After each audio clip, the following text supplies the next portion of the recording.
Hey everyone, in today's little book review is going to be Let's Restore Our Land.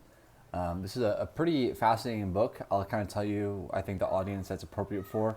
If you plan to be doing mission work in Africa or in countries that are primarily agricultural, if you're trying to do long-term development projects and really blend the restoration of the land through biblical practices, just understanding that God created the earth to operate a certain way, and that there are truths in Scripture that can be applied, and we can observe these through nature and through even how we steward the earth and how we treat the earth and how we farm, right? Even at a large agricultural scale. But this is really for a village level.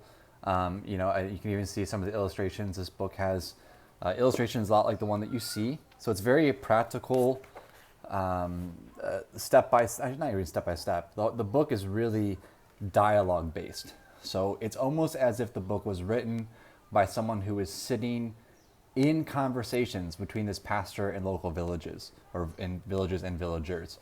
So a lot of it is really like, hey, the pastor introduced this concept. They go out to their field to show them how they implemented it. Things like living fences, like how you can grow trees at different lengths apart, and how you can turn those into fences and things like this. A lot of really basic stuff. If you have a kind of an agricultural background, you'll look at this and think, duh. But because it is centric to Africa, there's a lot of different types of plants that he introduces, and how they give either nitrogen back to the soil and things like this, and how to use them appropriately in the context of a village.